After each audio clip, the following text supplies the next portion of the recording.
Did everyone sever their balls in the elevator this morning? This episode got me thinking, what would it take to kill your spirit, make you trade your identity, your dignity, to cut off your proverbial balls? While I'd like to think I'd be like Helly, willing to fight tooth and nail, in truth, I'm probably more like Dylan. This episode was all about making a deal with the devil, bargaining as a defense mechanism, for survival, for approval, for love. We're starting to see the true motivations and essence of our characters, as well as the weight of their choices. With the stakes higher than ever, will they surrender their morals and suppress their identity under Lumen's control? Let's break it down.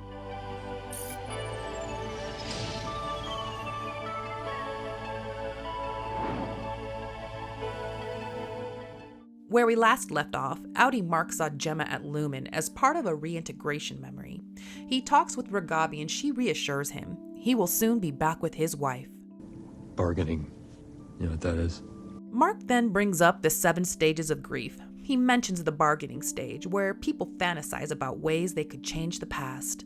Oftentimes, people bargain with a higher power, with God, the only one who could bring back a lost love or relieve their pain.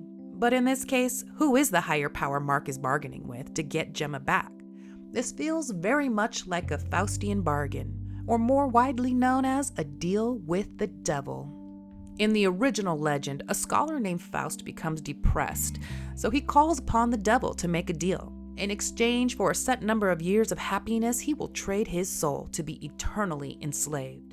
We know Mark was a scholar, a former teacher at a nearby college, and he already once made a deal with Lumen, his innie soul, to reduce his time in pain.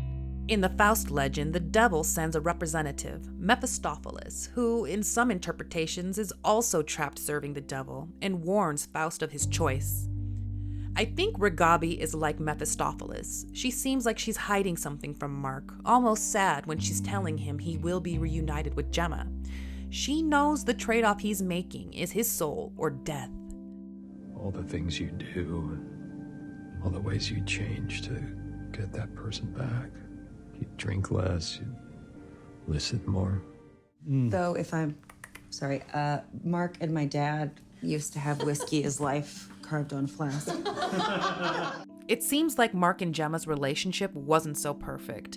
Was his drinking an issue during their relationship? Maybe a direct or indirect cause of the car crash?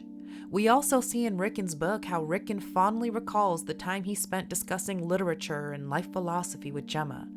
I think this is another hint that Mark didn't really listen to what Gemma had to say. It feels like Mark and Gemma aren't meant to be happily ever after. That maybe his pain is from extreme guilt for how he treated her when she was with him. I think Mark's Faustian bargain will be the choice between Gemma and his Outie life. If he wants her back, he'll have to give up his Outie self entirely, fully surrender to Lumen. But his innie doesn't love Gemma, he loves Helly. The story of Dr. Zhivago from Rickon's book might be another clue. The main character moves on from his wife post-war and finds a new love, but in the end he dies alone. Very similar to the story of Orpheus and Eurydice that we keep coming back to. In the end, Eurydice remains in the underworld and Orpheus dies alone. And in psychology, the Faustian bargain is often seen as the root of defense mechanisms, formed in childhood as a trade-off for survival, sacrificing elements of their authentic self. Kind of like a child who must eradicate childish folly in order to not get punished and gain approval of their parents. Which brings us to Milchick, who is in a bargaining stage of his own. I admit, I still have hope for Milchick that he will eventually help the innies, but as we see this episode, he's being pushed deeper into his indoctrination. Like everyone else in the Lumen cult, he is positioned as a child of the great Kirigan. Milchick seems to have been indoctrinated from childhood, clinging to his identity as a Lumen man. With the Kier blackface paintings and the reprimanding of his kindness reforms, he must sacrifice his identity as a black man, as someone who values empathy and kindness.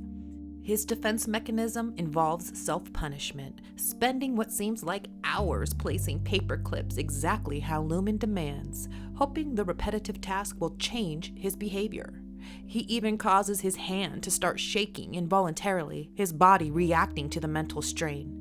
This mirrors Mark's own physical reactions to the mental stress of reintegration, a recurring theme about how the body feels the stress of the mind, whether you remember it or not. The self-talk in the mirror is similar to the atonement speech in the break room, again about repeating something until it becomes ingrained and changes a behavior. He practices simplifying the words he used earlier with Miss Huang. She was the one, after all, who snitched about his big words. And eradicating from your essence childish folly, you must grow up. Grow. And not only is he working on the feedback to correct a behavior, he's telling himself he needs to grow up, to sacrifice his values and follow the path of cure. This is all a common cult tactic, like L. Ron Hubbard of Scientology, who positions himself as the ultimate father figure, the sole path to enlightenment. Straying from that path is met with punishment, labeled as immaturity. Followers are subjected to hours upon hours of auditing and stress tests in order to get back in the cult's good graces. Now, Miss Huang, girl, we already know she's cold-blooded. She continues to represent that ruthless ambition of the person who will do anything to climb that corporate ladder. But one thing I learned in my years working is that it's generally not a good idea to go above your boss's head. Milchick puts her in her place, giving her a not-so-subtle threat to cut the shit because he is the one in control of her progression at Lumen. It's here we learn that Miss Huang is going through a fellowship program. In the real world, these are generally short-term programs awarded to students as a way to jumpstart their career. They are also tied to the church, where people can deepen their faith or even train to become a church leader. This might be a clue that she's from the Myrtle Egan School for Girls. These programs are competitive and highly selective, so it makes sense her ambition. And this might also explain her youth and how Lumen skirts around labor laws. Sorry guys, I guess maybe the clone theory might be dead. We also learned that Miss Huang must be deemed wintertide material to complete her fellowship. Likely more Lumen jargon tied to the Kier doctrine, like taming the tempers, but it's interesting the use of the word wintertide. There once was a refrigerated cargo ship called Wintertide that was involved in a crash. Perhaps this is another connection to ships and water like we talked about in my last video, reinforcing the idea that Lumen's location could be somewhere in the Great Lakes region. Now we gotta talk about this whole Mark Helly Helena situation. When any Mark tells Helly what happened at the Orpo, he describes sex as sharing vessels, revealing the deep indoctrination and vilification of sex. We shared vessels. In religious terms, the body is seen as a vessel for God, an instrument for divine, pure purpose. But a vessel can also be an empty shell, like a husk around corn, stripping away identity, leaving them hollow to be filled however Lumen sees fit. And in that moment when Helly learns about what happened, she feels empty, a hollowed vessel that was violated and used as her outie saw fit. But Helly is strong-willed. She's not willing to bargain. She wants to reclaim her identity and take control of this vessel. She's flipping the script, using Helena's body for her own purpose. It's a morally ambiguous situation. While we want to cheer for Helly's autonomy, no matter how you cut it, Helena is unable to consent. At the end of the day, Helly is Helena, and there is a bit of a selfish or even cruel nature to her. Both are willing to subjugate and break the other down, whether for righteous or malicious purposes. And so Helly convinces Mark to go make love. She says she doesn't want Helena's memory, she wants her own, yet their experiences are very similar, both sneaking away into a tent to have sex. And just as Helly reclaims some sense of autonomy and control, along comes Helena. This woman takes the cake. I mean, I have to admit, I do feel some empathy for her. She grew up in Egan, and by the looks of it, has never experienced real love. It's the classic nature versus nurture debate, raised to be cold and cruel. Her defense mechanism, her Faustian bargain, is survival through conformity. She has a rebellious yet compassionate nature, but like Milchick, she's forced to sacrifice her authentic self, to erase any trace of childish folly in exchange for acceptance as an Egan. But the fact she shows up stalking out Mark at the Chinese restaurant is just wild work. The whole thing is a setup. We already know Lumen has deep ties with everything in this city, and it sure is interesting how the music playing at the restaurant is the exact same mixer music they play at Lumen for the innies. Music is often used as a psychological tool. We'll get more into that later.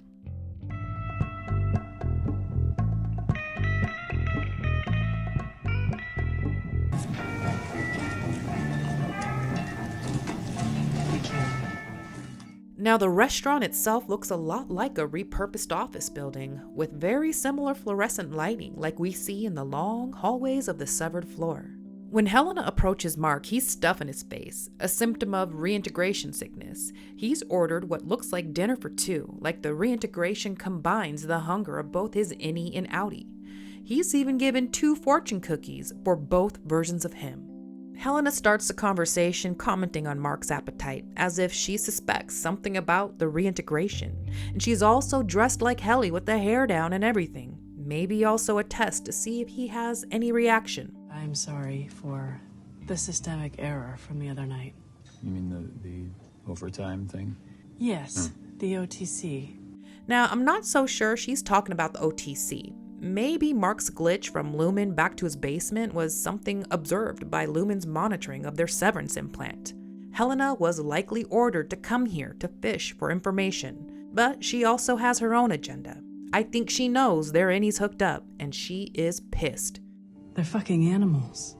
She thinks the innies are fucking animals. She can't believe that both Helly and Irving tried to kill her. And after learning that the Orpo was Milchick's idea tied to his kindness reform, I don't think her assault on Mark was part of some Lumen plan to get pregnant.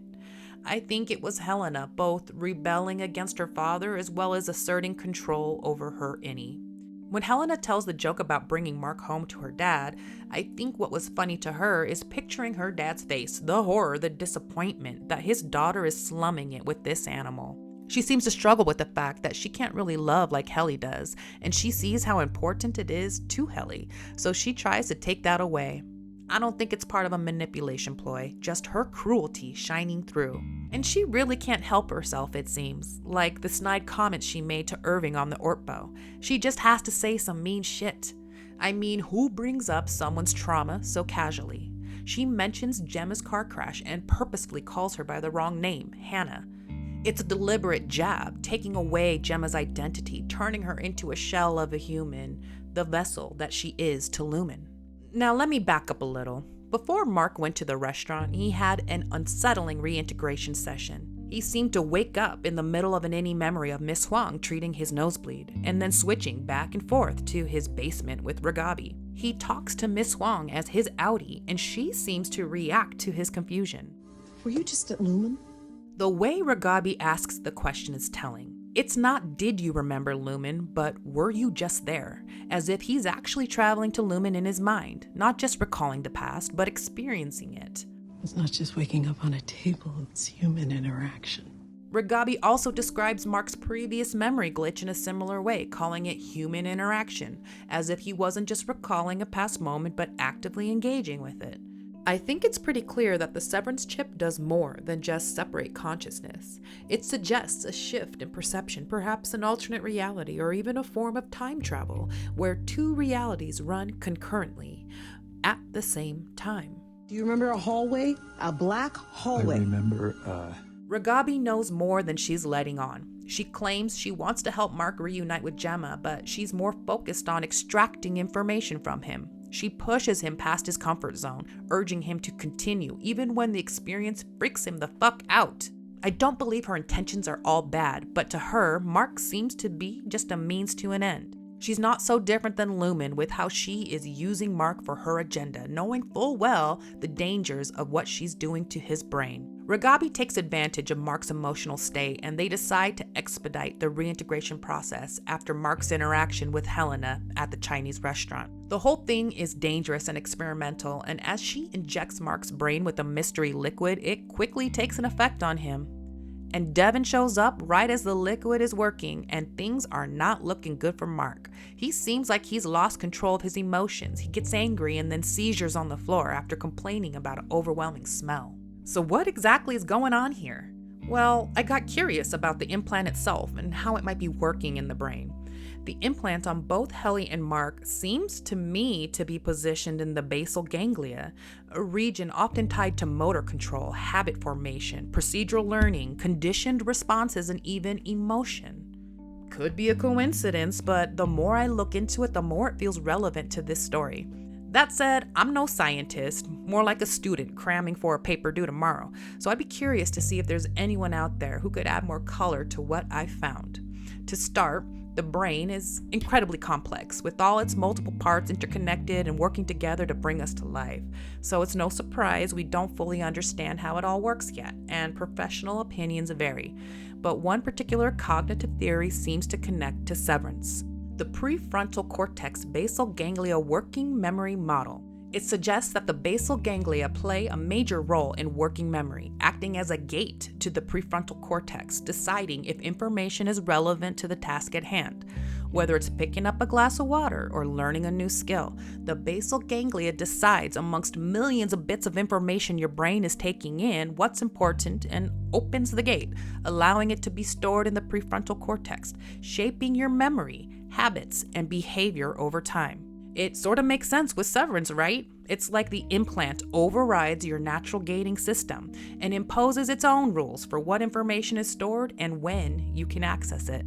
The basal ganglia is also one of the largest and most important sources of dopamine in the brain. Dopamine being the feel-good hormone. You know, that feeling you get after eating a delicious cupcake or an intimate moment with your hun. This is important in two ways. Through dopamine regulation, the basal ganglia plays a key role in motivation, reinforcing behaviors, learning, and habit formation by associating actions with positive or negative emotions.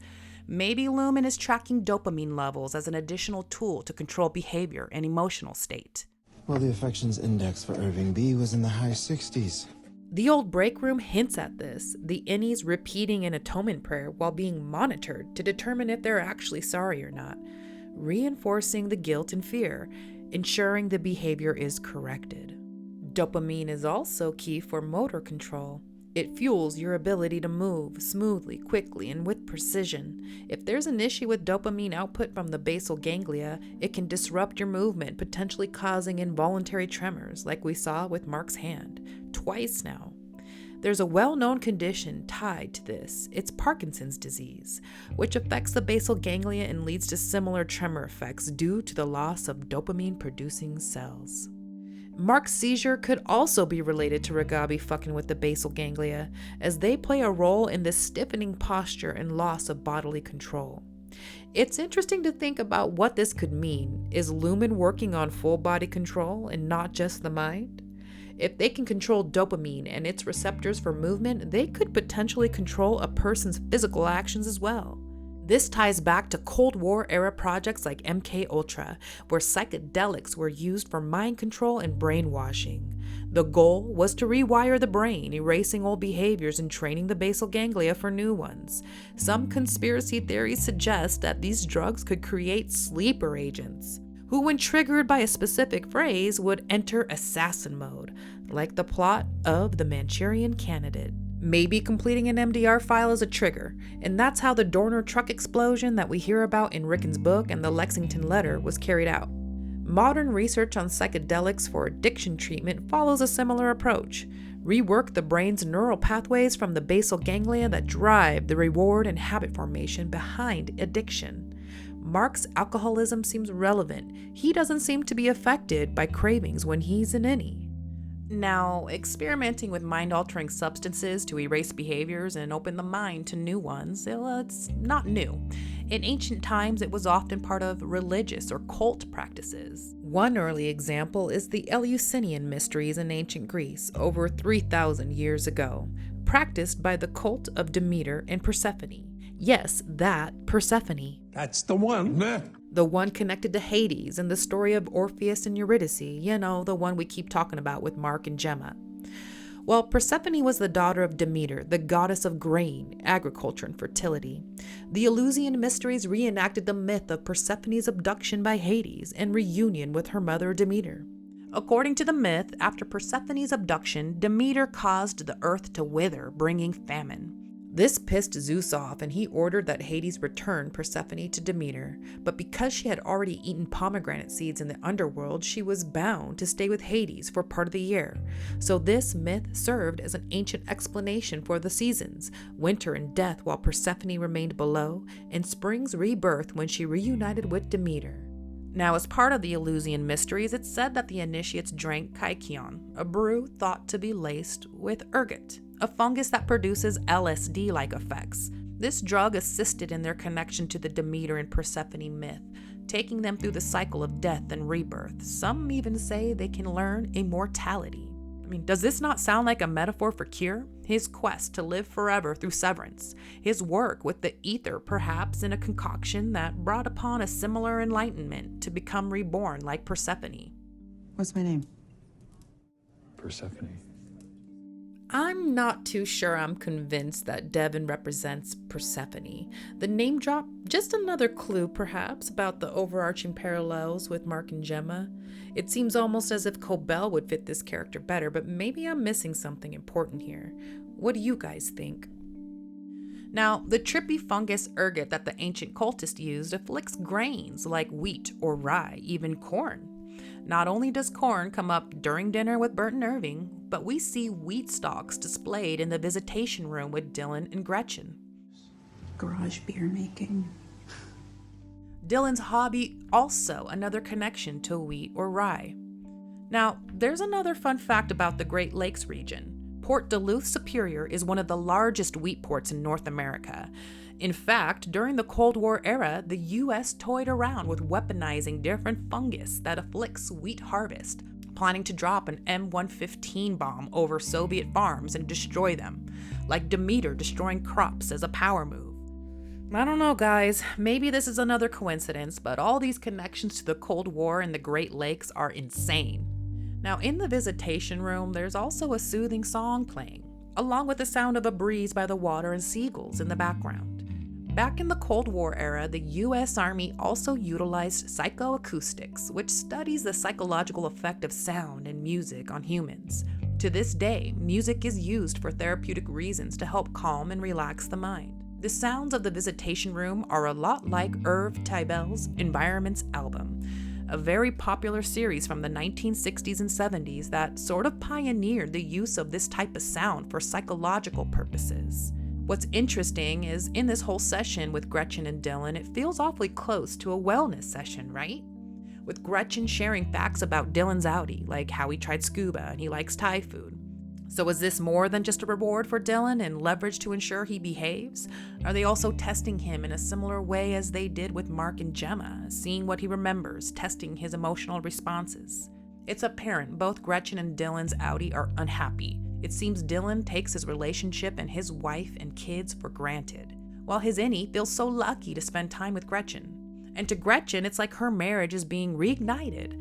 I gotta assume it's like having the Dylan she originally fell in love with back, before being worn down by his struggles in life. And so Dylan too has a Faustian bargain. Being allowed to visit with Gretchen comes at a heavy cost, his compliance to being a slave at Lumen. And speaking of the wheat fields, things aren't adding up with Fields and Burt. Their relationship feels very similar to outie Dylan and his wife, strained and has lost its spark. We see Fields taking little jabs at Burt throughout the night, even contradicting Burt about his time in Lumen. It feels like Fields is kind of over Burt's shit. After all these years, he's finally relented to the fact that they're not true soulmates meant to be together for eternity. Fields tells Irving that Burt was a Lumen man 20 years ago, 8 years before Severance supposedly was invented. He's adamant that it was 20 years ago because he distinctly remembers the day they started calling each other Attila instead of Hun as a pet name. And damn, that's some heavy connotation right there. Attila the Hun is known as a cruel, barbaric conqueror, also known as the Scourge of God. In Dante's Inferno, he appears in the 7th circle of hell for the violence he inflicted on others. Now, Burt's not shy about being what he's called a scoundrel, admitting that he is destined for hell for the things he's done. Fields also calls Burt a Philistine, again describing him as barbaric, uncultured, opposite of his innie. The lumen art of the grim barbarity of optics and design kind of perfectly reflects the clash between Burt's two selves. And the Philistines also worshipped an ancient god named Baal, often depicted as the prince of hell, as Beelzebub. I think it's pretty clear here that Outie Burt is or was evil. He's done some very bad shit, and there's no question about it. But who is he, and what exactly is he up to? Now, back in season 1, Burt quotes the first edition of the Lumen Handbook, the original word of cure. I'm more of a first edition guy. Original word of cure. And through ye, I will whisper on when I am 10 centuries demised. Lumen was established in 1865, over 100 years ago. I can't imagine that Lumen would allow or keep older versions of the handbook on the severed floor. I mean, it was revised for a reason, right? He doesn't just speak to us through the handbook, the paintings. He finds other ways. What could this mean? Maybe Burt was one of the first ever severed. Jamie Egan mentions to Helly about showing her the first prototype when she was a child. She's 30, so it makes more sense the 20-year timeline that Fields suggests. Now, is it possible that Burt was recruited because of his notorious reputation? Has he been helping Lumen build new ways of mind control? But what about their story about the church giving a sermon on severance that led Burt to Lumen? If he was severed 20 years ago before the general public knew about it, then that story is fake as hell. I don't know if I believe Fields and Burt are actually religious, and although Fields seems like a nice enough guy, what makes him so confident he's going to heaven? Burt is like the ergot fungus rotting away at Fields' morality. Yes, because I remember we're having drinks with your Lumon partner. Quite startled him. It's like history repeating itself. Here they are again, having drinks with Burt's Lumen partner, Irving. I get the feeling that this isn't the first affair at Lumen, and it seems to explain Fields' behavior. Fields, too, has a deal with the devil, a Faustian bargain. He gets to have Burt as an outie, this lifestyle with the fancy art, expensive decor, and gourmet foods. But in exchange, he has to look the other way and accept an incomplete love. There's also a ridiculously large collection of salt shakers and pepper grinders that, as it turns out, are expensive collectibles. Now, they could just be there to further illustrate how rich and eccentric these guys are, but there is a connection to salt that supports my theory that Cure PE is located in the Great Lakes region. We got another fun fact. Did you know that 400 million years ago there was an ancient sea below the Great Lakes? There are massive salt mines located beneath, hundreds of miles of underground tunnels. It seems kind of like a perfect secret location for Lumen's experiments. Now, during the dinner, Drummond searches Irving's apartment. It seems as if this was a setup, Burt luring Irving out so Drummond can go snoop around. And it's weird to me that Irving would even accept the invitation. I mean, look how dedicated and vigilant he's been so far with his investigation of Lumen. His Innie even sniffed out Helena with ease. So why does it seem like his red flags aren't going up? I mean, we did see Irving get rid of all the paintings of the export hall after realizing Lumen might be on to what he was doing. So is this just him playing along to gather more intel, or is he being blinded by his Innie's love? Perhaps this is his Faustian bargain. What do you guys think about all this? There's so many layers to each character and their motivations, and I'm really enjoying seeing Milchick and Burt's development in particular. There's a lot of mystery unfolding, and I can't believe we are already over halfway through the season. I want to hear your thoughts, so make sure you leave a comment below letting me know your theories. As always, if you liked this video, please consider hitting the like button and be sure to subscribe for more breakdowns. Special thanks goes to my channel member. I'm so grateful for your support.